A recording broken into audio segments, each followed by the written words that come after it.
আসসালামু আলাইকুম। Advanced learning একাডেমির পক্ষ থেকে সবাইকে জানাই অনেক অনেক শুভেচ্ছা ও অভিনন্দন। সুপ্রিয় ষষ্ঠ শ্রেণীর শিক্ষার্থীরা, আজ সমাধান করব তোমাদের গণিত বইয়ের অনুশীলনী ৫ অর্থাৎ সরল সমীকরণ। এই অনুশীলনীর সংক্ষিপ্ত উত্তর প্রশ্ন।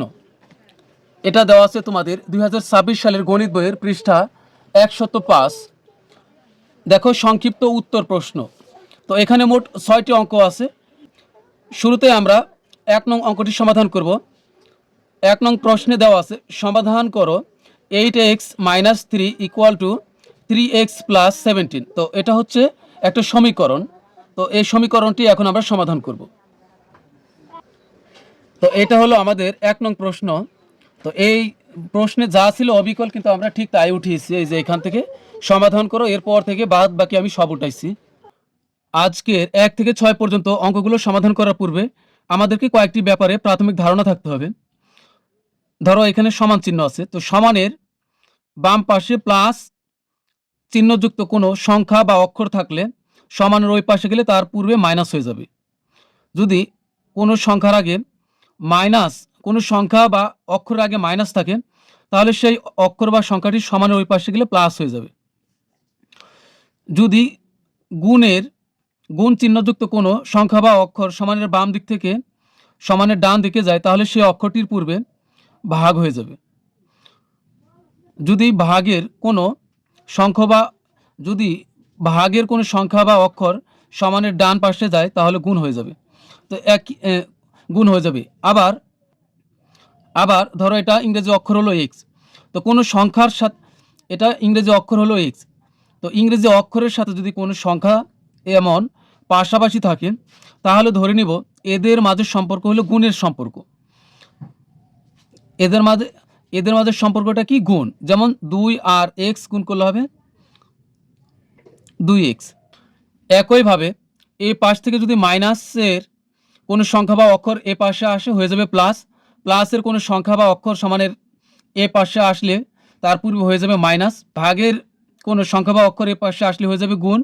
গুণের কোনো সংখ্যা বা অক্ষর এ পাশে আসলে হয়ে যাবে ভাগ। তো চলো এখন আমরা অঙ্কটির সমাধান করি।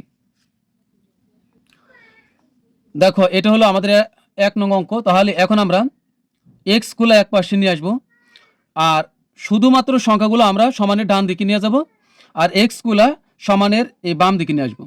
তো এখানে আছে কি 8x, আর সংখ্যা এখানে লিখবো না। এখানে আছে কি +3x। এই এক্সের আগে কোনো চিহ্ন নাই। দেখো এই সমান থেকে শুরু করে 3x এই পর্যন্ত কোনো চিহ্ন নাই। চিহ্ন না থাকলে ধরে নিব এর চিহ্ন হলো প্লাস, অর্থাৎ এটা +3x। তাহলে আমরা সমানের এই পাশে নিয়ে আসি, হয়ে যাবে -3x। এবার আমরা সমান চিহ্ন দিব। দেওয়ার পরে সর্বপ্রথমে সমানের ওই পাশে যে যা থাকে আগে আমরা ওইটাকে লিখব। এখানে আছে 17, +17 আছে, শুধুমাত্র এখানে 17 লিখলে এটা +17 কিন্তু হয়ে যায়। এখন এই -3 কিন্তু আমরা সমানের বাম দিকে লিখি নাই। তো -3 ওই পাশে নিয়ে গেলে হয়ে যাবে +3। আগেই বলেছি মাইনাসের কোনো কিছু ওই পাশে গেলে হয়ে যাবে প্লাস। তাহলে এটা হলো +3। তো বা 8টা x থেকে 3টা x বিয়োগ করলে হবে 5টা x, সমান এখানে 17 আর 3 যোগ করলে হবে 20, অর্থাৎ 20। তো বা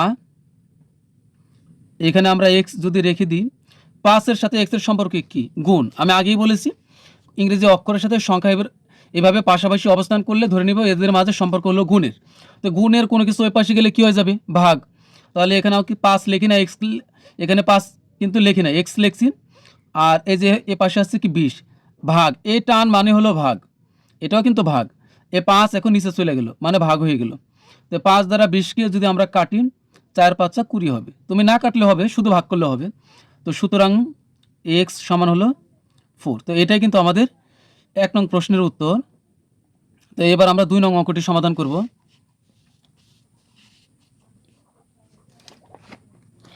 2 নং প্রশ্নে দেখো দেওয়া আছে কোনো সংখ্যার 3 গুণের সাথে 7 যোগ করলে যোগফল 34 হয়, সেই সংখ্যাটি নির্ণয় করো। কোনো সংখ্যার 3 গুণের সাথে 7 যোগ করলে যোগফল 34 হয়, সেই সংখ্যাটি নির্ণয় করো। এখন কোন সংখ্যার 3 গুণের সাথে 7 যোগ করলে যোগফল 34 হয়, সেই সংখ্যাটা কিন্তু আমরা জানি না। তো এখানে কোন সংখ্যাটা কিন্তু আমরা জানি না। তো বীজগাণিতিক নিয়মে অজানা কোনো কিছুর মান বের করার জন্য যে কোনো একটা চলক ধরে নিতে হয়। চলক কোনগুলো? যে ইংরেজি যে অক্ষরগুলো আছে সেগুলো হলো চলক। তা আমরা ধরে নিই মনে করি সংখ্যাটি এক্স, তাহলে আমরা এক্স এর মান বের করলে এই উত্তরটা চলে আসবে, অর্থাৎ এক্স এর মান যেটা এটাই হবে উত্তর। তো আমরা লিখবো যে মনে করি সংখ্যাটি এক্স। তো আমি ধরে নিলাম যে মনে করি সংখ্যাটি এক্স। তুমি চাইলে এক্স ছাড়া অন্য অক্ষরে ধরতে পারো, সমস্যা নেই। এখন সংখ্যাটির 3 গুণ বলছে, 3 গুণের সাথে 7 যোগ করলে তাহলে সংখ্যাটির 3 গুণ কত হবে? সুতরাং সংখ্যাটির 3 গুণ,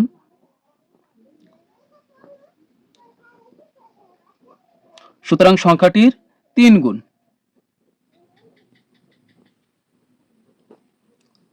3 গুণ মানে হবে 3x। যদি বলতো 4 গুণ তাহলে হতো 4x, যদি বলতো 5 গুণ তাহলে হতো 5x। কারণ এই 3 আর x গুণ করলে কিন্তু 3x হয়। 3 গুণ, যেমন x এর সাথে যদি আমরা 3 গুণ করি তাহলে কিন্তু হয় 3x, মানে 3 গুণ মানে হবে 3x।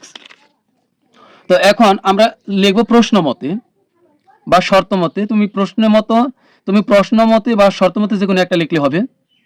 তো প্রশ্ন মতে, এরপরে এখন এখান থেকে বুঝে বুঝে বসাবো আমরা। কোন সংখ্যার 3 গুণের সাথে 7 যোগ করলে 34 হয়, তাহলে 3 গুণ পাইলাম আর এর সাথে আমরা 7 যোগ করব। এই যে 3 গুণের সাথে 3 গুণ হলো 3x, আর এই 3x এর সাথে 7 যোগ করলে যোগফল হয় হলো 34, তাহলে এটা হলো 34। পরে এখানে হচ্ছে আমরা বা দিয়ে করব। আমরা এখানে 3x রেখে দিব এই পাশে, আর সংখ্যা আমরা ওই পাশে পাঠাই দিই। তাহলে 3x লিখে আমরা সমান চিহ্ন দেব, সমান ওই পাশে আছে 34, আর +7 ওই পাশে গেলে হয়ে যাবে -7। তো বা 3x এর 3xই থাকবে। আমরা কেন বারবার বা দিব? কারণ হলো একটা লাইনের ভিতর এক জায়গাতেই শুধুমাত্র সমান চিহ্ন দেওয়া যায়, দুই জায়গাতে দেওয়া যাবে না। এখানে সমান চিহ্ন দেওয়া যাবে না, কারণ এখানে তো সমান আছেই। শুধুমাত্র এই কারণে কিন্তু আমরা প্রত্যেক লাইনে বা দিব। তো এরপরে এখানে হচ্ছে এখন 34 থেকে আমরা 7 বাদ দিই, 7 আছে 14 পাবো। 7 হইলে হাতে থেকে 1 আছে, 3 পাবো 2 হলো, তাহলে হচ্ছে 27। তো বা এখানে আমরা x রেখে দিলাম, 3 এর সাথে কিন্তু x গুণ আকারে আছে, তাহলে 3 আমরা ওই পাশে পাঠাই দিই, তাহলে নিচে চলে যাবে। নিচে যাওয়া মানেই ভাগ, তাহলে 3 নিচে আসলো। 3 দ্বারা 27 কে ভাগ দিলে হবে 9 হবে। x সমান হবে কত?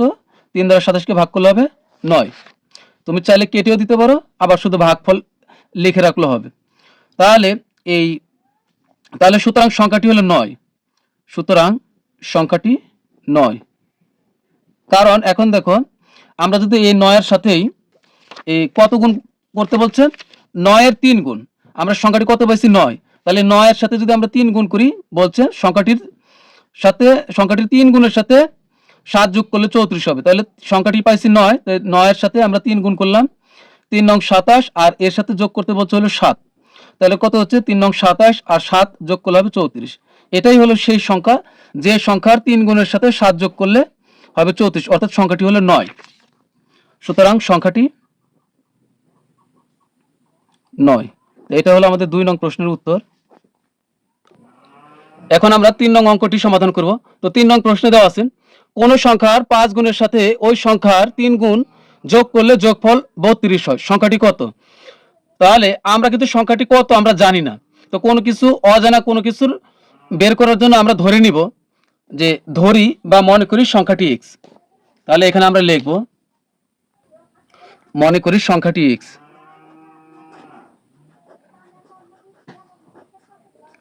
মনে করি সংখ্যাটি x।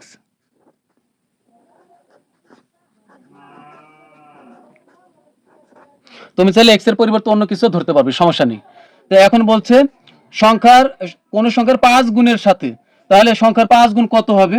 এই সংখ্যারই 5 গুণের সাথে, তাহলে সুতরাং সংখ্যাটির 5 গুণ, সুতরাং সংখ্যাটির 5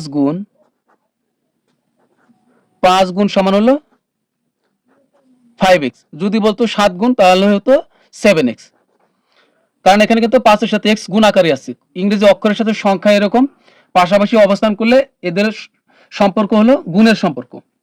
তো এখন হচ্ছে 5 গুণের সাথে ওই সংখ্যার 3 গুণ যোগ করলে, তাহলে আবার লাগবে 3 গুণ, এবং লিখবো এবং সংখ্যাটির 3 গুণ, এবং সংখ্যাটির 3 গুণ। 3 গুণ সমান কত হবে? 3x। তাহলে এখন লিখবো শর্ত মতে। কারণ আমরা সবকিছু পেয়েছি, সংখ্যাটির 5 গুণ পেয়েছি, 3 গুণ পেয়েছি। তাহলে এখন শর্ত মতে বা প্রশ্ন মতে, তো এখন আমরা এখানে দেখে দেখে বসাবো কি বলছি, ঠিক সেইভাবে কোন সংখ্যার 5 গুণের সাথে ওই সংখ্যার 3 গুণ যোগ করলে, তার মানে হবে 5 গুণ হলো 5x আর 3 গুণ হলো 3x, এই দুইটা যোগ করলে যোগফল 32 হবে। তাহলে প্রশ্ন মতে বা শর্ত মতে এই যে 5 গুণের সাথে 5 গুণের সাথে আমরা 3 গুণ যোগ করব, যোগ করলে হবে কত, 32। তো এখন আমরা x দুইটা, এখানেও x আছে এখানেও x আছে, আমরা যোগ করে দিই, 5টা x আর 3টা x যোগ করলে হবে 8টা x, আর সমানের সমান 32 এর 32 থাকে ওই পাশে। তো 8 এর সাথে x এর সম্পর্ক হলো গুণ, তাহলে আমরা 8 কে ওই পাশে পাঠা দিলে কি হবে, ভাগ, ভাগ মানে নিচে চলে যাওয়া। তো বা x রেখে দিলাম, ওই পাশে থেকে হলো 32 আর 8 নিচে চলে গেল মানে ভাগ হয়ে গেল, এটা কিন্তু ভাগ। তাহলে 8 দ্বারা 32 কে ভাগ করলে 4 আসছে 32। তো সুতরাং এখানে কিন্তু কাটাটা বাধ্যতামূলক নয়, তুমি কাটলেও হবে, না কেটে শুধুমাত্র ভাগফলটা এখানে লিখলেও হবে। সুতরাং x সমান হবে, শেষ বেলায় আমরা সূত্রটা দিলে সবচেয়ে ভালো। তাহলে x সমান হবে কত, 4। তো এটাই কিন্তু আমাদের সংখ্যাটি, সংখ্যাটি কত লিখবো, সুতরাং সংখ্যাটি 4, সুতরাং সংখ্যাটি 4।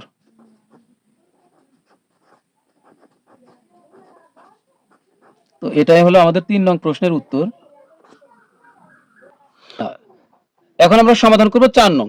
4 নং প্রশ্নে দেওয়া আছে কোন সংখ্যার 4 গুণ থেকে ওই সংখ্যার দ্বিগুণ বিয়োগ করলে বিয়োগফল 24 হবে। তো কোন সংখ্যা, সংখ্যাটা তো আমরা জানি না, তাহলে সংখ্যাটি মনে করি সংখ্যাটি x, তাহলে তার 4 গুণ কত হবে 4x, আর 4x থেকে বিয়োগ করতে হবে দ্বিগুণ, দ্বিগুণ মানে হলো 2x, তার মানে হবে কি 4x থেকে বিয়োগ হবে 2x, দ্বিগুণ মানে কি 2x হবে আর সমান হবে 24। তাহলে আমরা ধরি নিই, মনে করি সংখ্যাটি x,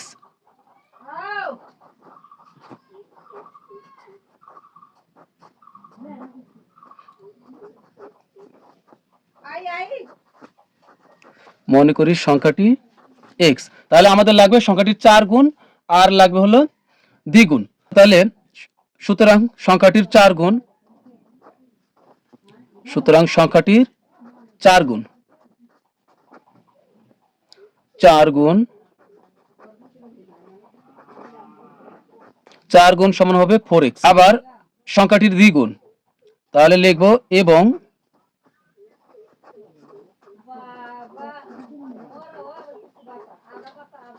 সংখ্যাটির দ্বিগুণ, দ্বিগুণ মানে হলো 2 গুণ, তাহলে x এর সাথে 2 গুণ করলাম। তাহলে এখন লিখব শর্ত মতে বা প্রশ্ন মতে, তাহলে প্রশ্ন মতে, প্রশ্ন মতে হলো 4 গুণের সাথে না 4 গুণ থেকে 2 গুণ বিয়োগ হবে, তাহলে 4 গুণ হলো 4x আর এর দ্বিগুণ হলো 2x, বিয়োগ করলে হবে কত, বিয়োগ ফল হবে 24, তাহলে এখানে হবে 24। তো এখন আমরা বা দিব, তো 4টা x থেকে 2টা x বিয়োগ করলে হবে 2x আর ওই পাশে থেকে হলো 24। তো বা আমরা x এর সাথে যেহেতু 2 এর সম্পর্ক গুণের, তাহলে 2 এর পাশে পাঠিয়ে দিলে নিচে চলে যাবে অর্থাৎ ভাগ হয়ে যাবে। তো x সমান, তো এখানে থাকবে হলো 24 আর নিচে চলে যাবে হলো 2, ভাগ হয়ে গেল, এই টান মানেই ভাগ। তো 2 দ্বারা 24 কে ভাগ করলে বা কাটলে হবে 12। তো সুতরাং x সমান হবে কত, 12। তাহলে এইটাই হলো সেই সংখ্যা যে সংখ্যার 4 গুণ থেকে, তাহলে x এর 4 গুণ কত হয়, x এর 4 গুণ হবে x এর আমরা 4x, তাহলে এই 4 এর 4 আর x সমান কত পেলাম, এখন 12 পেলাম। তাহলে 4 12 হবে 48, এই 48 থেকে কত বিয়োগ করতে হবে 2x, 2x মানে কত, 2x মানে হচ্ছে এই 2 আর এখানে x এর মান কত 12, তাহলে হচ্ছে এখানে হচ্ছে 12 গুণ 24। তাহলে দেখো এই যে আমরা 4x পেলাম হলো 48 আর 2x পেলাম হলো 24, তা 48 থেকে এই 24 যদি বিয়োগ করি তাহলে কিন্তু এই 48 থেকে 24 বিয়োগ করলে 24 হয়। তার মানে আমাদেরকে বলেই দিয়েছে যে 4x 4 গুণ থেকে দ্বিগুণ বিয়োগ করলে বিয়োগফল হবে 24, এই যে বিয়োগফল কিন্তু 24 বের হয়েছে। তাহলে আমাদের উত্তর কিন্তু হবে 12, তাহলে উত্তর হলো 12। তাহলে সুতরাং সংখ্যাটি 12, সুতরাং সংখ্যাটি, সুতরাং সংখ্যাটি 12। এখন আমরা 5 নং অঙ্কটি সমাধান করব। তো 5 নং প্রশ্নে দেওয়া আছে দুইটি ক্রমিক স্বাভাবিক জোড় সংখ্যার যোগফল 30 হলে সংখ্যা দুটি নির্ণয় করো। দুইটি ক্রমিক স্বাভাবিক জোড় সংখ্যা। আচ্ছা, ক্রমিক স্বাভাবিক জোড় সংখ্যা কি? ক্রমিক মানে হলো ধারাবাহিক বা সিরিয়ালি। দেখো, আমরা যদি ধরি একটা ক্রমিক সংখ্যা হলো, আমরা যদি ধরি একটি জোড় সংখ্যা হলো 12, তাহলে 12-র পরের জোড় সংখ্যাটি কত হবে? তাহলে হলো 14। তার মানে হলো 12 আর 14 এদের মাঝের সম্পর্ক হলো ক্রমিক, মানে সিরিয়াল অনুযায়ী, কারণ 12-র পরের জোড় সংখ্যাটি হবে 14। আবার এমনও হইতে পারে স্বাভাবিক জোড় সংখ্যা আমার 14 হলো একটি জোড় সংখ্যা, আর তারপরের জোড় সংখ্যাটি কত হবে? 16। এখন আমাদেরকে এমন দুইটা সংখ্যা, তাহলে এই 14 আর 16-র মাঝের সম্পর্ক হলো ক্রমিক। ক্রমিক মানে ধারাবাহিক, মানে 14-র পরে 16, 16-র পরের জোড় সংখ্যাটি হবে কত? 18। তাহলে এই 14, 16, 18 এদের মাঝের সম্পর্ক হবে ক্রমিক। ক্রমিক মানে হলো পর পর বা ধারাবাহিক। তাহলে এখন আমাদের এমন দুটি সংখ্যা বের করতে হবে যে দুটি ক্রমিক সংখ্যা যোগ করলে 30 হবে, জোড় সংখ্যা। তাহলে আমরা কিন্তু জানি না সংখ্যা দুটি কত, তাহলে আমরা ধরে নিই। তাহলে লিখব যে মনে করি প্রথম জোড় সংখ্যাটি x, মনে করি প্রথম জোড় সংখ্যাটি x।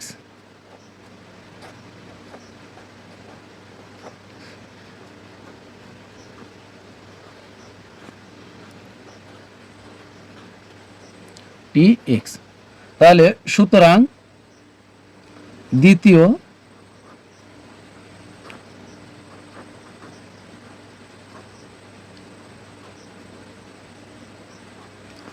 জোড় সংখ্যাটি হবে x + 2। এখন x + 2 কেন ধরলাম, অঙ্কটা শেষ করি তাহলে বুঝতে পারবে। তো এখন আমাদেরকে বলছে যে দুইটি ক্রমিক স্বাভাবিক জোড় সংখ্যার যোগফল 30। তো আমরা কিন্তু দুইটি ক্রমিক স্বাভাবিক জোড় সংখ্যা ধরে নিয়েছি, একটা হলো x, অপরটি হলো x + 2। তাহলে এই x, তাহলে এই প্রথম সংখ্যাটি আর দ্বিতীয় সংখ্যাটি যোগ করলে যোগফল হবে 30। তাহলে এখন আমরা লিখব শর্ত মতে। তো তোমরা তাহলে প্রশ্ন মতো লিখতে পাবে। তাহলে এখানে হবে শর্ত মতে, আমি লিখলাম প্রশ্ন মতে। তাহলে x, এটা হলো প্রথম সংখ্যাটি, আর দ্বিতীয় সংখ্যাটি হলো x + 2, দ্বিতীয় জোড় সংখ্যাটি হলো x + 2, যোগ করলে কত হবে? 30। তো আমরা বা দিয়ে করবো এখন, যেহেতু এখানে সমান চিহ্ন আছে। এখন কিন্তু শুরুতে আর সমান দেওয়া যাবে না, একটা x যোগ করলে হবে দুইটা x, আর দুইটাকে আমরা ওই পাশে পাঠিয়ে দেবো। কোনো সংখ্যায় আমরা সমানের বাম দিকে রাখবো না। তাহলে ওই পাশে আছে 30, আর এই পারে +2, ওই পাশে পাঠিয়ে দিলে হয়ে যাবে -2, কারণ চিহ্ন পরিবর্তন হয়ে যাবে। তো বা এখানে থাকতেছে হলো 2x, 30 থেকে 2 বিয়োগ করলে কত হবে? 28। তাহলে 28 হলো। এখন 2 এর সাথে x এর সম্পর্ক হলো গুণের, অথবা গুণের সম্পর্ক হলো, অথবা 2 এর সম্পর্ক হলো x এর সাথে গুণের। তাহলে গুণের 2 আমরা ওই পাশে পাঠিয়ে দিলে কি হবে? ভাগ। বা x রেখে দিলাম, অথবা তুমি এখানে সরাসরি এটাও লিখতে পারবে, 2 দ্বারা এখান থেকে ভাগ করতে পারবে। 2 দ্বারা 28 কে ভাগ করলে 14, এখানে তুমি যদি 14 লেখো এরপরও কিন্তু হবে। তো এখানে হচ্ছে, তো এটা সবাই বুঝে না, এজন্য আমি করে দিচ্ছি। তো 2 নিচে চলে গেলে ভাগ হয়ে গেল, ভাগ মানে কি? নিচে চলে যাওয়া। তো 2 দ্বারা 28 কে যদি আমরা 2 দ্বারা আমরা 28 কে কাটলে হবে 14। তো সুতরাং x সমান কত বের হলো? 14। তার মানে x কি ধরেছিলাম? x ধরেছিলাম হলো এই যে প্রথম জোড় সংখ্যাটি x। সুতরাং প্রথম জোড় সংখ্যাটি হলো 14, এবং দ্বিতীয় জোড় সংখ্যাটি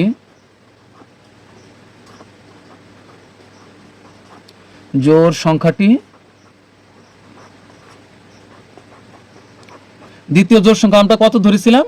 এই যে x + 2। এখন দেখো দ্বিতীয় জোড় সংখ্যা কত? x + 2। তো আমরা এখানে মান বসাই। x এর মান কত? এই যে x এর মান পেলাম হলো 14। তাহলে এখানে হলো 14, আর হচ্ছে এই যে x এর মান 14, এই প্লাসের প্লাস আর 2, তাহলে 14 আর 2 যোগ করলে হলো 16। এখন তুমি দেখো এই 14 আর 16 তুমি যদি যোগ করো তাহলে কিন্তু 30 হবে। 14 আর 16 যোগ করলে 30 হবে। তাহলে সুতরাং নির্ণয়ে জোড় সংখ্যা দুটি 14 এবং 16। তো আমরা এটা লিখে দেব। তো আমরা এইভাবে লিখে দেব, সুতরাং নির্ণয়ে সংখ্যা দুটি 14 এবং 16। তো এটাই কিন্তু আমাদের 5 নং প্রশ্নের অ্যান্সার। তো এখন আমরা সর্বশেষ 6 নং অঙ্কটির সমাধান করব। এবার আমরা সর্বশেষ 6 নং অঙ্কটির সমাধান করব। তো 6 নং প্রশ্নে দেখো দেওয়া আছে 3টি ক্রমিক স্বাভাবিক বিজোড় সংখ্যা। তো এর আগেরটা ছিল 5 নং প্রশ্নে জোড় সংখ্যা, তো এবার হচ্ছে বিজোড় সংখ্যা। 3টি ক্রমিক স্বাভাবিক বিজোড় সংখ্যার যোগফল 27 হলে সংখ্যা 3টি নির্ণয় করো। তো এটা আমরা সহজভাবে করব। মনে করি 3টি ক্রমিক স্বাভাবিক বিজোড় সংখ্যা যথাক্রমে একটা এক্স, পরেরটা হবে এক্স প্লাস 2 আর পরেরটা হবে এক্স প্লাস 4। এক্স প্লাস কিন্তু 3 ধরা যাবে না। তো লিখব যে মনে করি প্রথম বিজোড় সংখ্যাটি এই 5 নং প্রশ্নের মতো, ওইটা ছিল জোড় আর এটা বিজোড়। মনে করি প্রথম বিজোড় সংখ্যাটি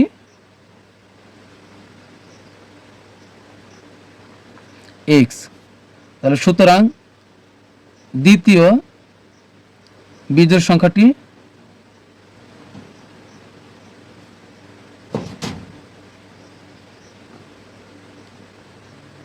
হবে এক্স প্লাস 2। তাহলে এখন এখানে লিখবে এবং তৃতীয় বিজোড় সংখ্যাটি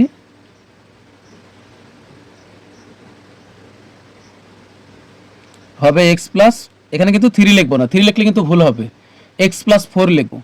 কারণ হলো কি, তুমি এক্স এর মান যে কোনো একটা বিজোড় সংখ্যা ধরো, তাহলে দেখো তোমার বিজোড় আসে নাকি যোগ করলে। তুমি যদি এখানে এক্স এর মান দেখো, এখানে যদি কথার কথা তুমি এক্স এর মান যে কোনো একটা বিজোড় সংখ্যা ধরো যে এটা ধরলাম 5, এক্স এর মান ধরলাম 5, আমি এখানে কি এক্স প্লাস 4 লিখেছি। ধরো এক্স এর মান ধরলাম 5, যে কোনো বিজোড় সংখ্যা 5 আর এটা হলো 4, তাহলে কিন্তু 5 আর 4 যোগ করলে 9 হচ্ছে, তাহলে কিন্তু একটা বিজোড় সংখ্যা বের হয়ে আসতেছে। কিন্তু তুমি যদি এখানে যদি লেখো এক্স প্লাস 3, ভাবতে পারো এখানে 2 লিখছি তাহলে তো এখানে 3 হবে না, 3 লেখা যাবে না। দেখো এক্স প্লাস 3 হলে কত হয়, যদি তুমি এক্স এর মান যে কোনো ক্রমিক সংখ্যায় ধরো, যে কোনো একটা বিজোড় সংখ্যা ধরো এটা ধরলাম 5, তাহলে এটা 5 এক্স এর মান আর এটা হচ্ছে ধরো 3, তাহলে 3 আর 5 যোগ করলে কত হচ্ছে 8 হচ্ছে, তাহলে 8 তো বিজোড় সংখ্যা না, জোড় সংখ্যা। এই জন্য এখানে মূলত আমাদেরকে এক্স প্লাস 4 ধরতে হবে, তবে গায়ে মিলবে। তুমি এখানে কিন্তু 3 লিখবা না, এখানে এক্স পর এক্স প্লাস 2 এক্স প্লাস 4, এরপর যদি আরেকটা বিজোড় সংখ্যা লিখতে চাও তাহলে কিন্তু লিখতে হবে এক্স প্লাস 6। তাহলে এখন বলছে যে এই তিনটা যোগ করলে যোগফল হবে 27। তাই এখন লিখবো শর্ত মতে বা প্রশ্ন মতে,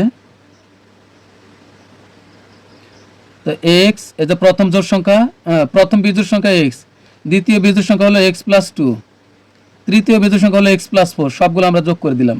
এক্স প্লাস 4 যোগ করলে কত হবে 27। তো এখন আমরা সবগুলো এক্স এক পাশে যোগ করে ফেলি, একটা এক্স, দুইটা এক্স, তিনটা এক্স যোগ, তিনটা এক্স যোগ করলে হবে 3x, আর এখানে 2 আর 4 যোগ করলে কত হয় 6। তাহলে এখন আমরা একবারে এখানে হচ্ছে 27 আর 2 আর 4 যোগ করলে 6 হয়, আমরা ওই এই 6টাকে আমরা ওই পাশে পাঠিয়ে দিই, একবারে প্লাস 6 হবে, ওই পাশে হয়ে গেল -6। তো বা কি করেছি, এখানে কিন্তু আমি এক লাইন কম করেছি, তো তোমরা চাইলে এখানে এক লাইন বাড়িয়ে লিখতে পারো। অর্থাৎ এখানে একটা এক্স, দুইটা এক্স, তিনটা এক্স যোগ করলাম 3x হইলো, আর 4 আর 2 যোগ করলে কত হবে 6 হবে। তো এই +6 আমি ওই পাশে পাঠিয়ে দিলাম, হয়ে গেল -6। তো এখন এই 3x এর 3xই থাকবে, আর 6 আছে 27 পাবো কত হলো 21 হলে, 21 আর 6 হলো 27। তো বা 3 এর সম্পর্ক x এর সাথে গুণ, তাহলে আমরা x রেখে দিলাম, এই পাশে থাকে কত 21, আর 3 ওই পাশে গেলে ভাগ হয়ে গেল, ভাগ মানে নিচে চলে যাওয়া। তো 3 দ্বারা 21কে ভাগ করলে হবে 7, সুতরাং x সমান হলো 7।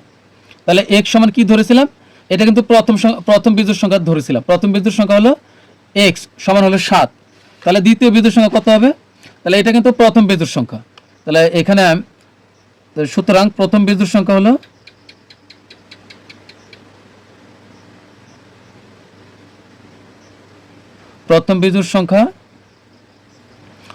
হলো 7। তাহলে দ্বিতীয় বিজোড় সংখ্যা কত হবে, তো সুতরাং দ্বিতীয় বিজোড় সংখ্যা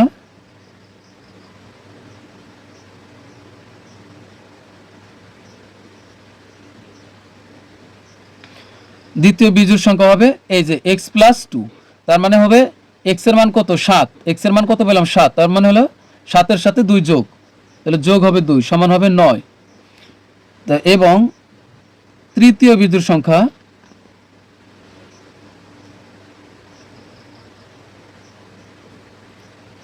তৃতীয় বিজোড় সংখ্যা টি হলো এখানে কত আছে, এই যে এক্স প্লাস 4, তো এক্স এর মান কত 7, এই যে এক্স এর মান হলো 7, এখানে হবে 7 যোগ আর এখানে আসলে কত 4, তৃতীয় বিজোড় সংখ্যা এক্স প্লাস 4, তো এক্স এর মান হলো তৃতীয় বিজোড় সংখ্যা হলো এক্স প্লাস 4, তো এক্স এর মান হলো 7 আর এখানে 4 একবারে যোগ করে দিলাম, তাহলে কত হলো 7 আর 4 যোগ করলে হবে 11, তাহলে 7 9 আর হলো 11। এটা কিন্তু তিনটি ক্রমিক স্বাভাবিক বিজোড় সংখ্যা হলো, কারণ 7 এর পরের বিজোড় সংখ্যাটি হলো 9, তারপরের বিজোড় সংখ্যাটি হলো 11, তাহলে এই তিনটাই কিন্তু আমাদের উত্তর। তো আমরা তোমরা একটু আলাদাভাবে লিখে দিবে। সুতরাং তিনটি বিজোড় সংখ্যা যথাক্রমে 7, 9, 11। তো আমার এখানে জায়গা নাই, তোমরা একটু লিখে নিবে কষ্ট করে। তো প্রিয় শিক্ষার্থীরা, আজকের মতো আমাদের ক্লাস এখানেই শেষ। সবাই ভালো থাকবে, সুস্থ থাকবে, আল্লাহ হাফেজ।